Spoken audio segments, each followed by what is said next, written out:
Here's your Storm Track 7 forecast. Monday morning to you all. This is Storm Track 7 meteorologist Robbie coming over. We've got some hot and humid conditions on the way once again today. It does return, even lasting through tomorrow. Check it out, heat indices mostly in the 90s, even some upper 90s possible in some locations. So definitely want to practice some caution out there if you're outside for prolonged periods of time.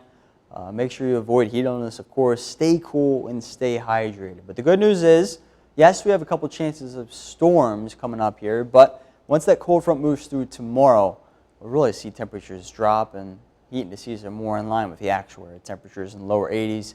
Then it looks like those ramp back up a little bit more by the end of the work week. But like I mentioned just a second ago, we are looking at the chance for a couple storms here. One chance tonight, another chance tomorrow afternoon into the evening. Both of these chances look to bring the chance for some severe weather. Lots of chances we're talking about here, of course.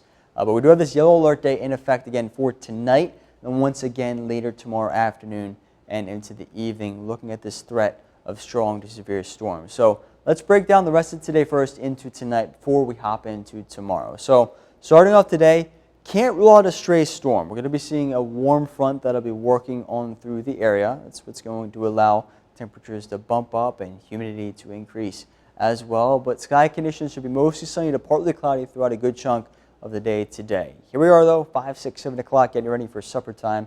Most likely, still pretty dry. No real action to speak of. But 11, 12 o'clock midnight, look to the top of your screen there. You'll notice this band of pretty strong to severe thunderstorms. Now, some models do have this band of storms moving through portions of northeastern Iowa. If that's the case, yes, we're going to have to watch that chance for severe weather. But most models do have that off to our north and to our east. We'll just have to see how this kind of progresses through the overnight time frame. Just something to keep an eye on. But regardless, it looks like there might be some redevelopment early tomorrow morning. Looks to mainly be some heavy rain, though, for our southeastern areas, as you can see there. But a lot of that will clear on out, partly cloudy heading into tomorrow afternoon. We'll talk about the rest of tomorrow in just a second here. But for the severe risk tomorrow, level 2 out of 5, all the yellow shading that you see all across eastern Iowa. Main threat that we're looking at here, again, you saw that band of storms kind of bowing out there on future track. That would kind of indicate this damaging wind threat. So we'll just have to see how that unfolds. Still some uncertainty in terms of location. But as we head into tomorrow, a lot of what happens tomorrow depends on what happens tonight. So that also leads to a bit of uncertainty. But otherwise, again, this will be in due part to the cold front that I'll be moving on through. This is something separate. So just something to keep an eye on, of course. But heading into tomorrow afternoon, evening, see after 4 or 5 o'clock, starting to see some of these showers and storms ignite, mainly south of Highway 20, as you can see there.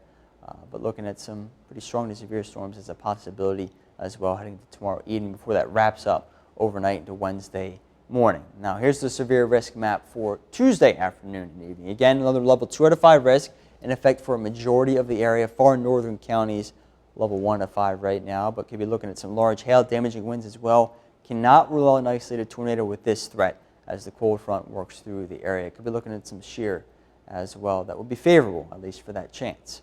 Let's sum this up, though, for your forecast. Highs upper 80s to lower 90s. We looked at those heat indices a moment ago as well. Stay cool and stay hydrated out there. Tonight, yellow alert in effect like we talked about. Pretty low chance just because there is some uncertainty, again, with the location of that possible band of storms that can move on through. Otherwise, lows by tomorrow morning, mainly in the 70s. Again, another hot and humid day tomorrow. Stay cool, stay hydrated like I mentioned. But after that cold front works on through, we cool on down upper 70s to lower 80s. Humidity drops as well, even into Thursday. But then Thursday night into Friday, see our next chance of showers and storms there. That could last into Saturday morning. By Sunday, we'll dry back out. Pretty comfortable conditions.